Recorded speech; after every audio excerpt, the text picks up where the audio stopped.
에베소서 2장 11절부터 18절까지 말씀입니다. 그러므로 생각하라. 너희는 그때 육체로는 이방인이요 손으로 육체에 행한 할례를 받은 무리라 칭하는 자들로부터 할례를 받지 않은 무리라 칭함을 받는 자들이라. 그때에 너희는 그리스도 밖에 있었고 이스라엘 나라 밖에 사람이라. 약속의 언약들에 대하여는 외인이요 세상에서 소망이 없고 하나님도 없는 자이더니 이제는 전에 멀리 있던 너희가 그리스도 예수 안에서 그리스도의 피로 가까워졌느니라. 그는 우리의 화평이신지라 둘로 하나를 만드사 원수된 것 곧 중간에 막힌 담을 자기 육체로 허시고 법조문으로 된 계명의 율법을 폐하셨으니 이는 이 둘로 자기 안에서 한 새 사람을 지어 화평하게 하시고 또 십자가로 이 둘을 한 몸으로 하나님과 화목하게 하려 하심이라. 원수된 것을 십자가로 소멸하시고 또 오셔서 먼 데 있는 너에게 평안을 전하시고 가까운 자들에게는 평안을 전하셨느니라. 이는 그로 말미암아 우리 둘이 한 성령 안에서 아버지께 나아감을 얻게 하려 하심이라. 아멘. 에베소 2장 11절부터 18절까지 말씀을 통해서 막힌 담을 허물다라는 제목으로 하나님 말씀을 증거하겠습니다. 에베소서 2장은 허물과 죄로 우리 모두가 죽었다라는 선언으로 시작됩니다. 근데 그것으로 끝나지 않고 죽은 우리가 그리스도 안에서 그리고 그리스도와 함께 살았다, 구원받았다라는 말씀을 해주고 있습니다. 그러면서 구원과 관계되어 놀라운 단어들을 설명합니다. 사랑, 은혜, 긍휼, 자비. 우리가 어떻게 구원을 받았는가? 하나님이 우리에게 사랑으로, 은혜로, 긍휼로, 자비로 다가와 주셨기 때문에 우리가 구원을 받은 것이다. 또 구원을 설명해서 믿음과 은혜와 그 다음에 구원은 전적인 하나님의 선물이다로 또 설명을 해 나갑니다. 허물과 죄로 죽은 우리가 그리스도로 말미암아 살았다. 그리스도로 말미암아 구원받았다라는 말씀을 한 뒤에 오늘 본문은 어떤 내용이냐면 이스라엘과 이방인과의 관계를 다루고 있는 내용입니다. 이스라엘 사람들은 하나님께서 특별히 택하셨습니다. 근데 조심해야 될 것은 하나님은 이스라엘을 먼저 택하여 이스라엘을 통해서 수많은 민족들을 부르시기를 원하시는 거예요. 그러니까 이스라엘을 먼저 택하고 구원하여 하나님을 알지 못하는 주의 많은 나라들을 이스라엘을 통해서 부르시는 게 하나님의 계획인데 이스라엘 사람들은 이 하나님의 계획을 착각하고 오해했습니다. 그래서 어떻게 착각했느냐? 하나님은 우리만 사랑하신다. 하나님은 우리만 택하셨다라고 착각한 겁니다. 그래서 자신들을 통하여 민족과 열방을 부르신다는 놀라운 하나님의 계획을 놓쳐버린 채 도리어 다른 민족들을 향하여 서슴없이 개라는 표현을 씁니다. 다른 민족을 개 같은 민족이라고 말하고 이스라엘 사람 외에는 그 모든 사람들을 멸시하고 무시하는 삶을 살았습니다. 심한 사람들은 어느 정도냐면 외국을 갔다가 들어올 때 국경선에서요 신발까지 텁니다. 이방인들의 흙, 이방인의 먼지까지도 우리나라로 갖고 들어오고 싶지 않다. 이 정도로 다른 나라 사람들을 철저히 무시하고 혐오했습니다. 오늘 본문은 예수의 십자가 사건은 우리를 구원한 사건으로 끝나지 않고 이렇게 서로 원수같이 여겨지는 이스라엘과 하나님을 알지 못하는 이 이방인들과의 관계를 회복시키는 역사도 십자가를 통해서 이루어진 것이다. 그러니까 십자가는 하나님께서 우리를 구원하신 사역일 뿐만 아니라 깨어진 사람들과의 관계를 회복하는 것도 십자가의 은혜의 놀라운 사역의 열매며 결과라고 설명하고 있습니다.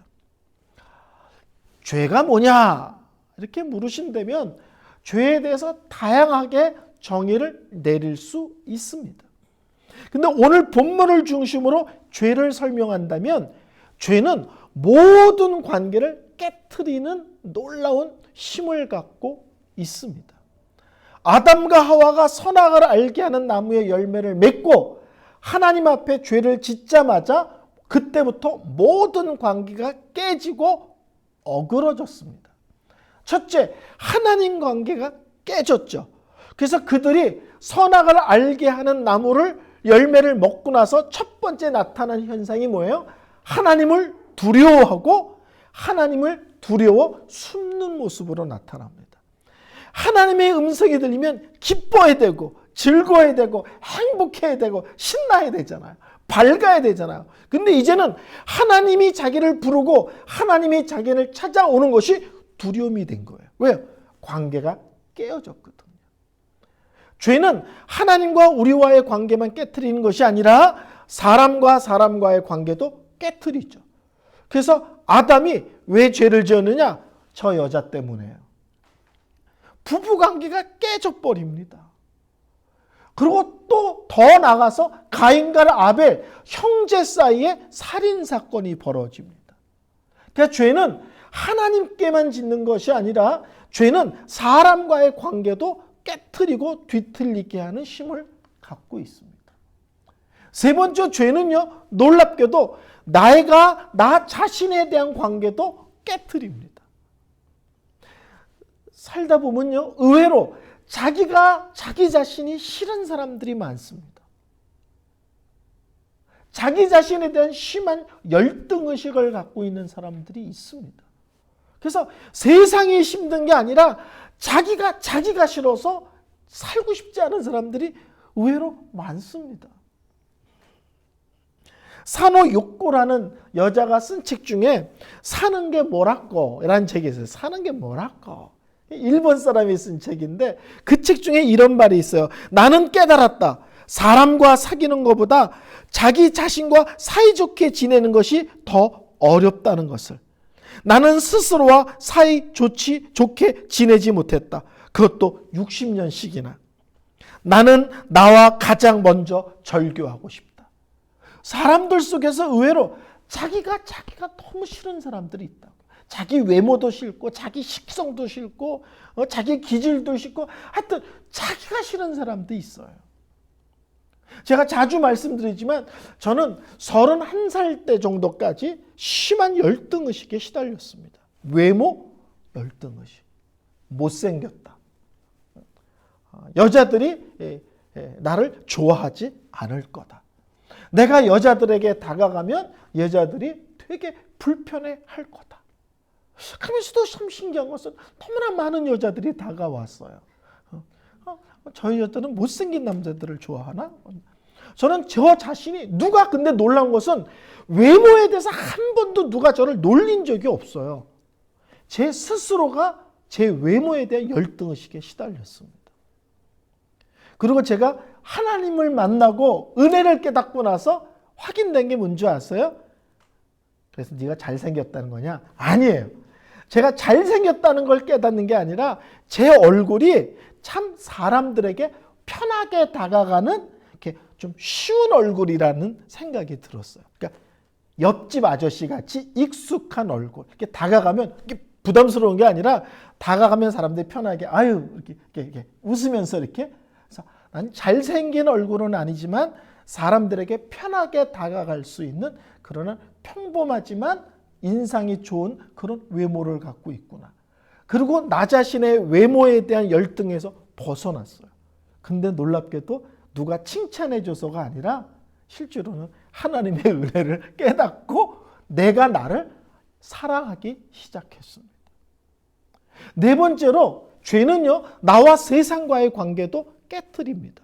그래서 아담과 하와가 죄를 졌을 때 너희들이 열심히 노력하여 경작하지만 가시나무와 엉겅퀴가 날 것이다. 인간이 노력하는 거에 대해서 너희들이 원하는 만큼 열매가 맺지 않을 뿐만 아니라 원하는 열매가 맺지 않을 수도 있다. 이게 더 심하면 어디까지 가냐면 하나님이 만드신 피조물을 우상으로 섬기는 어리석고 미련한 단계까지 나아갑니다. 그래서 죄는 모든 관계를 다 깨트리고 어그러뜨리는 일들을 합니다. 그러면 예수는요? 그러면 십자가는요? 그러면 보혈은요? 그 깨어진 관계를 다시 회복시키는 역사가 예수의 역사, 십자가의 역사, 보혈의 역사입니다. 그래서 오늘 성경에 그는 예수님이죠. 예수님은 우리의 화평이시라. 그분은 우리의 평화이시라. 깨어지고 어그러진 것들을 다시 이어서 아름다운 관계로 회복시키는 것들을 누가 하느냐? 예수가 십자가 사건이 그 관계를 다시 이어 붙이고 회복시키는 역사를 하는 것이라고 말씀을 합니다. 오늘 11절부터 13절까지 읽으면 성경을 읽을 때 유사 단어, 또 어떤 전환되는 단어 이런 걸 잘 살펴야 되거든요. 11절부터 13절까지 보면 두 단어가 탁 눈에 띕니다. 그때는 이라는 단어와 이제는 이라는 단어입니다.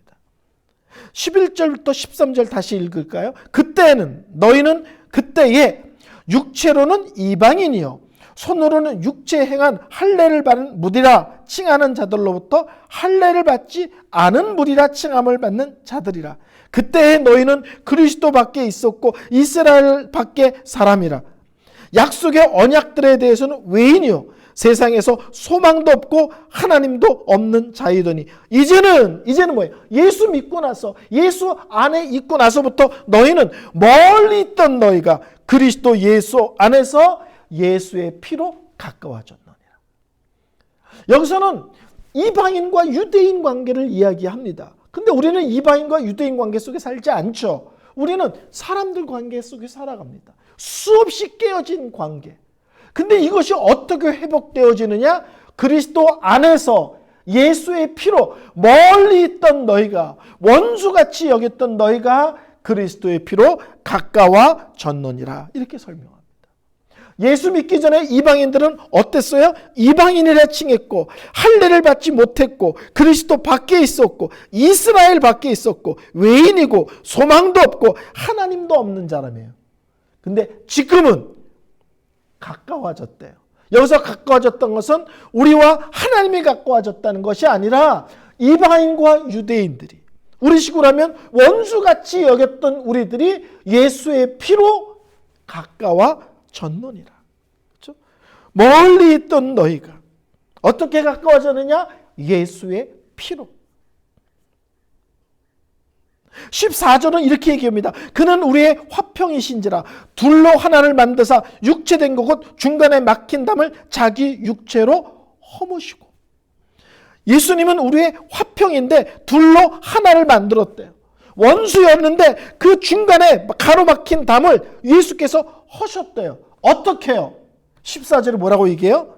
예수 자신의 육체로 십자가에서 자기 몸을 찢기고 내어줌으로써 원수된 사이가 회복되는 역사가 예수께서 자신의 몸을 우리를 위해 내어주는 역사를 통해 이루어졌다는 거예요. 15분은 또 재밌게 이릅니다. 법조문으로 된 계명의 율법을 폐하였으니 이는 이 둘을 자기 안에서 한 세 사람으로 지어 화평하게 하셨느니라. 이방인과 유대인을 둘 다 세 사람으로 만들어서 쉽게 말하면 새로운 사람으로. 그래서 어떤 신학자들은 신인류를 만들어서 이런 표현을 써요.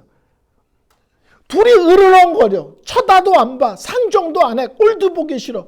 근데 이 둘이 어떻게 하나가 될 수 있는가? 그리스도 안에서 새 사람이 되면, 예수를 만나면, 하나님의 은혜를 깨달으면, 하나님의 나 같은 죄인을 어떻게 용서하셨고 얼마나 사랑하셨는지를 알면 그런 관점에서 다른 사람들을 쳐다보는 거예요. 아, 저 사람도 예수께서 십자가에 위해서 돌아가시고 구원한 사람이지.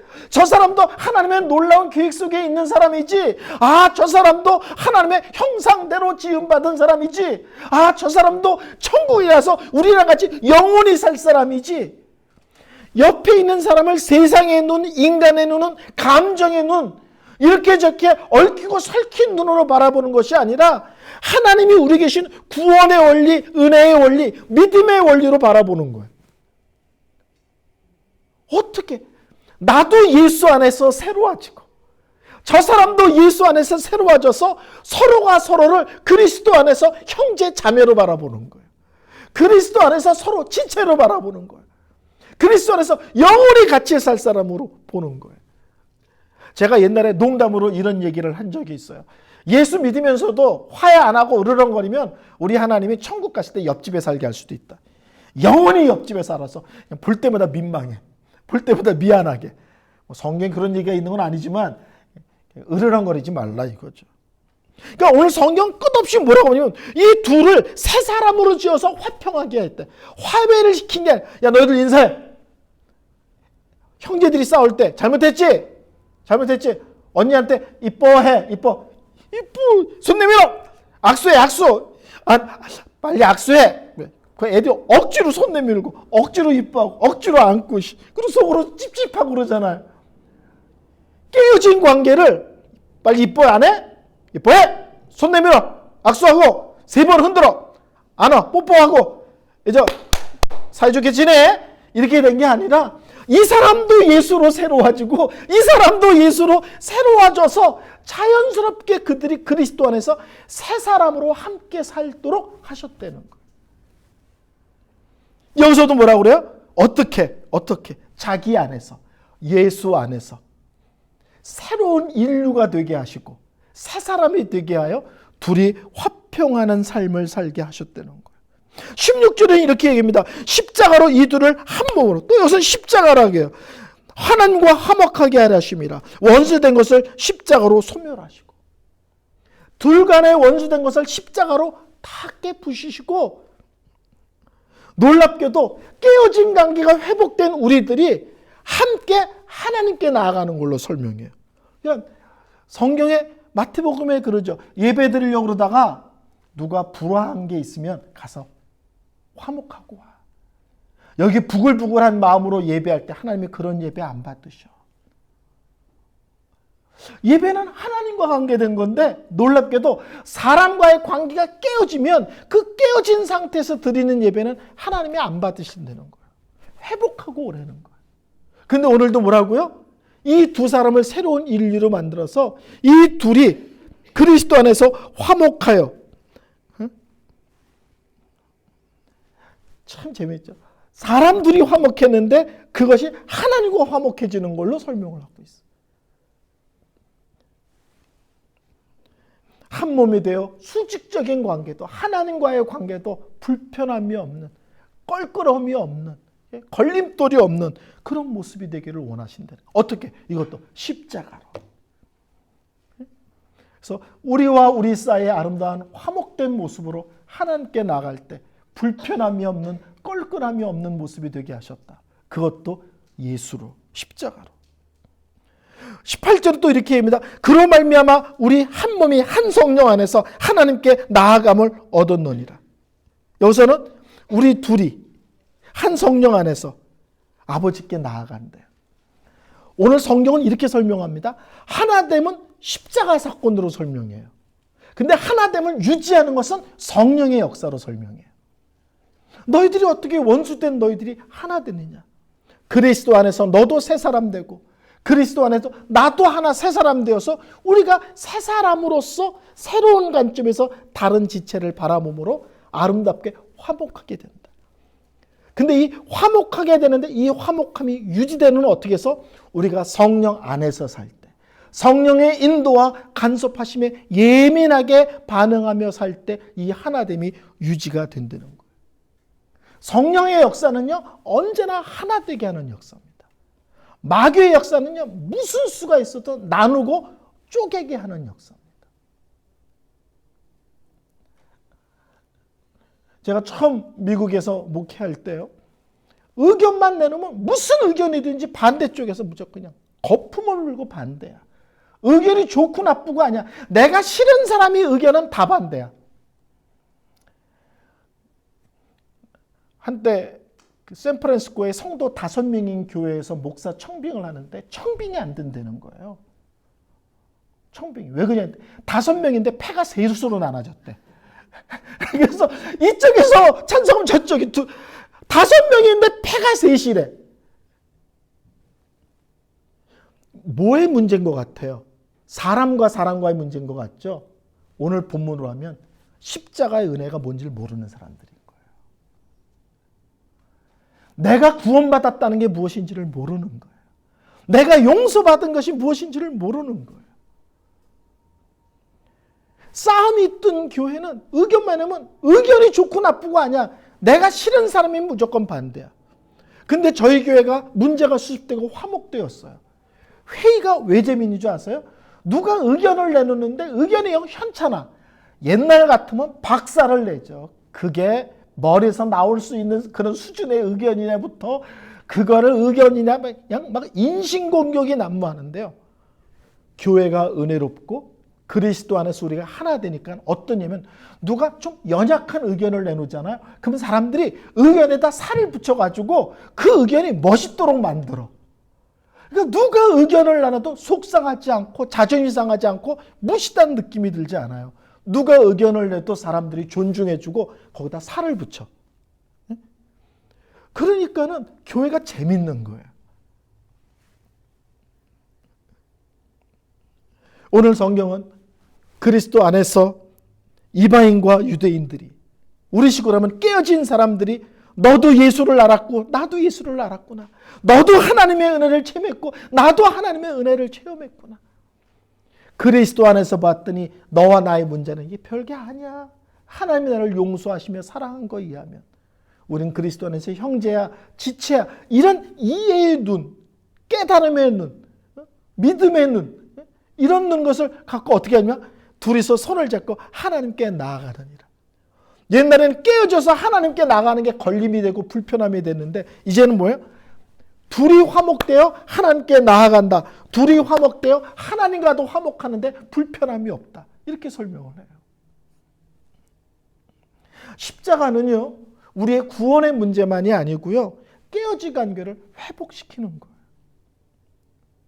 그런 의미에서 하나님께서 이 세상에 교회를 두신 것은 정말 신비의 신비입니다. 교회는 절대로 하나 될 수 없는 곳이에요. 왜요? 다 다르잖아요. 우리 성도들 고향 다 다르잖아요. 자란 동네도 다르고 분위기 다르고 배경 다르고 다 다르잖아요. 성격도 다르고 나이도 다르고 학벌도 다르고 직업도 다르고 뭐 다 다르잖아요. 다 다른 사람이 어떻게 예수 안에서 하나의 공동체를 이루어서 사랑하고 섬길 수 있냐고요. 세상 쪽에서 보면 신비인 거예요.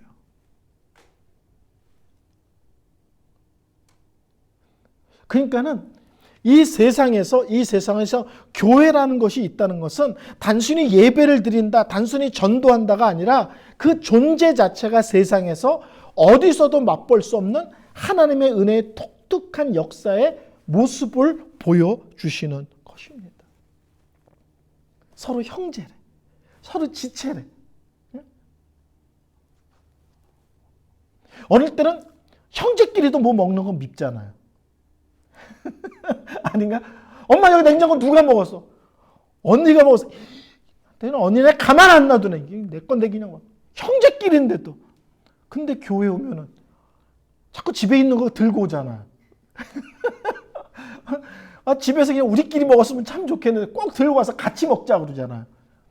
코스코 가서 내가 먹겠다 그러면 안 사주는데 여보 주일날 성도들 그럼 여보 삽시다. 아니 내가 먹겠다 하면 안 사주고 성도는 이게 남편 무시하는 게 아니죠. 은혜를 받으면 전혀 화합할 수 없는데 사랑하고 섬기고 퍼주고 나눠주고 이게 뭐예요? 세상 사람들에게 이게 십자가로만 가능한 거야. 하나님 성령의 역사로만 가능한 독특한 공동체가 세상에 있음을 보여주는 거예요. 저는 부흥회를 다니면서 가끔 성도들이 기도할 때 통성 기도를 시키면 하나님 능력을 주시옵소서 이런 기도를 참 많이 들어요. 우리 다시 통성으로 기도합시다. 주여 능력을 주시옵소서. 근데 궁금했어요. 저 사람들이 말하는 능력이 뭘까? 저렇게 능력이 달라 있는데. 무슨 능력을 달래는 걸까? 두 번째, 그 능력 받아서 뭐에 써먹으려고 그러는 걸까 대체? 그게 항상 궁금했어요. 부산에서 제가 세계로 병원에 있을 때 목사님들을 적을 땐 300명, 많으면 500명씩 모아서 세미나를 했거든요. 그때 제가 속한 교단의 총장님이 이제 신약 아주 대학자입니다. 그분을 이제 호텔도 모셔드리고 식사도 하고 또 개인적으로 원래부터 친해요. 그러니까 이제 편하게 이런 얘기 저런 얘기 하다가 제가 그 교수님에게 그 얘기를 했어요. 성도들이 능력 달라고 기도하는데 내가 뭔 능력을 달라는지 모르겠다. 그 능력 뭐에 써먹으려고 그러는지 잘 모르겠다. 그러면서 교수님 신약을 계속 연구하셨으니까 성경에서 말하는 참된 능력이 뭡니까? 그랬더니요. 그분이 망설임 없이 이렇게 얘기하는 거예요. 성경에 말하는 참된 능력은 예수 때문에 고난받는 것, 이 땅에서 거룩하게 사는 것, 그리고 공동체가 하나인 것, 이게 세상에서 능력이라는 거예요. 세상이 이해할 수 없는 거라는 거예요. 이해가 되시죠? 예수 믿으면 시간 내, 돈 내, 거기다 고난까지 받아. 이 세상 사람들이 자기 시간 내고 돈 내서 고난까지 받는 거 이거 가만히 있습니까? 못 참지. 근데 예수 믿는 사람들은 시간도 내고 돈뿐만 아니라 어느 때는 고난받고 어느 때는 순교까지 해. 이 세상 사람들이 흉내낼 수 없는 거라는 거예요. 거룩. 이 세상 사람들이 흉내낼 수 없죠. 죄를 져야 재밌고 죄 속에 살아야 신난다고 그러는데 그런 것도 없이 사는 게 행복이라고 그러고 그게 참 기쁨이라고 그러고 구별됨을 살아. 이 세상 사람들이 이해할 수 없는 거예요. 세 번째가 하나됨이라는 거예요. 다양한 사람들이 한 공동체 안에서 하나됨을 유지하는 것. 이것이 이 세상 사람들이 따라할 수 없는 참된 영적인 능력이라는 것. 오늘 성경은 얘기합니다. 교회는 뭐냐? 하나님의 새로운 사회다. 이 세상에 어디에도 눈 비비고도 찾을 수 없는 하나님께서 십자가를 통해서 만든 새로운 사회다. 그리고 성도들은 예수의 피로 새롭게 만든 신인류, 새 인류, 새로운 피조물, 새 사람이라는 거예요. 이 세상의 가치관과 원리부터 한 발 떨어져서 다른 차원의 삶을 살아내는 존재라는 겁니다. 예수님 당시에는 남자와 여자가 차별이 심했죠. 종과 주인의 차별이 아주 심했죠. 또 유대인과 이방인의 차별이 아주 심했습니다. 근데 우리 하나님은 여자를 존중해 이런 얘기 안 했어요. 노예를 그렇게 막 다루면 안 돼 이런 얘기 안 했어요. 이방인이요, 유대인이요, 이방인들도 귀하게 여기시오 이런 얘기 안 했어요. 근데 그들이 여자와 남자가 예수를 만났더니 남자가 여자를 귀하게 여기고 여자는 남자를 존중해. 종하고 주인하고 예수를 믿었더니 종들이 주인을 더 잘 섬겨. 또 주인은 이 종들이 사회적으로는 종이지만 하나님이 만드신 하나님의 형상대로 지음받은 특별한 사람이라는 걸 알아서 어느 날 주인이 종을 함부로 안 대해. 무슨 말인 줄 아시겠어요? 우리 예수님이 이 땅에 계실 때 사회가 제대로 돌아가지 않는 문제가 너무 많은데 개혁하라고 그러고 혁명하라고 그러고 세상을 뜯어고치라는 얘기를 안 하셨어요. 근데 너도 예수 믿고 나도 예수 믿었더니 그 문제가 해결돼 버린 거예요. 너도 예수 믿고. 그래서 초대교회 되게 재밌는 게 뭔지 아세요? 노예가 먼저 교회를 나오는 거예요. 그래서 노예가 장로가 됐어. 교회 새로 왔는데 주인님이 오셨어. 이게 세상에서는 있을 수가 없는 거예요. 그 당시엔 노예는 짐승처럼 되어 있거든요. 돌아가면 주인이고 종이죠. 근데 교회 안에서 그들이 그리스도 안에서 형제 자매로서의 삶을 사는 거예요. 혁명이나 제도를 뜯어고치는 것이 아니라 네가 예수 믿고 내가 예수 믿고 네가 하나님 은혜 받고 내가 하나님 은혜 받으니까 사회의 가장 큰 문제가 교회라는 공동체 안에서 심각하지 않은 거예요. 더 이상 문제가 되지 않는 거예요. 한국 사회도 학벌, 출신, 별거 다 따지죠. 그거에 대한 참된 답은 전 여전히 예수고 하나님의 은혜라고 생각합니다. 그래서 저는 예수 믿으면서 너 고향 물어볼 수는 있죠. 근데 그게 차별이나 누군가를 공격하거나 무시하기 위해서 묻는 것이면 그건 하나님의 은혜를 제대로 받은 사람이라고 생각 안 합니다. 너도 하나님의 자녀, 나도 하나님의 자녀. 너도 용서받은 자, 나도 용서받은 자. 함께 천국 가는 자, 함께 믿음의 길을 가는 자. 이 관점에서 서로를 바라보기 시작하는 거죠. 설교를 결론 내리겠습니다. 계속 반복되지만 교회는 얼마나 크냐, 얼마나 많이 모이냐, 크기, 양의 싸움이 아니에요. 교회는요, 교회다운 모습을 지니고 있느냐. 교회가 교회다운, 그러니까 질적인 문제고 차원이 다른 문제의 싸움을 싸우는 것입니다.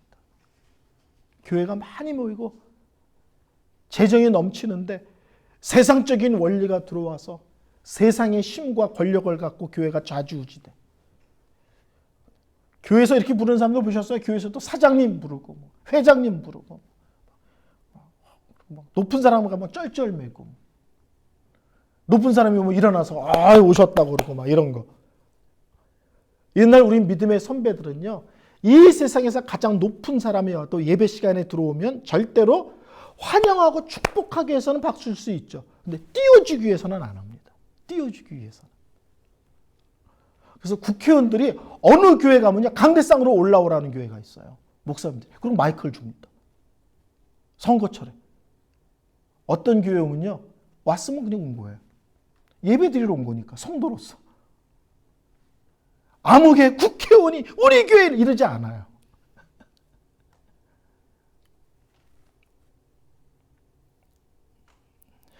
제가 최근에 책을 하나 읽었는데 거기에 이렇게 이 세상은 오직 하나의 구분만이 있을 거다. 예수 믿는 사람과 예수 믿지 않는 사람. 이 구분만이 있지. 예수를 만난 사람들은 다른 사람을 향하여 그렇게 차별과 멸시와 무시하기 위해서 금을 긋고 하는 이런 것들이 없다는 거예요. 에베소서는 놀랍게도 2장 앞부분에 죄와 허물로 죽은 우리가 그리스도로 말미암아 구원받았다 살았다는 얘기를 하고 그 후반부에 이 십자가는 구원의 문제만 해결한 것이 아니라 서로 깨어진 관계도 회복시키는 것들이 십자가의 역사고, 특히 교회는 이 세상에 하나 될 수 없는 사람들이 함께하는 신비로움을 세상에 보여주는 특별한 새로운 사회인 공동체다라고 말씀하고 있습니다. 저는 우리 교회가 부흥하면 좋죠. 저는 그거보다 우리 교회가 교회, 성경에서 말하는 교회의 모습을 바르게 유지하고 바르게 감당하는 데 더 초점을 맞췄으면 좋겠습니다. 근데 하나님이 사람을 보내셔. 그럼 감사한 거죠. 근데 사람을 끌어모으기 위해서 이런 믿음의 원리들이 놓쳐버리고 흐려지는 그런 실수를, 그런 누를 범하지는 않기를 소원합니다. 우리 찬송가 453장 찬양 드리겠습니다.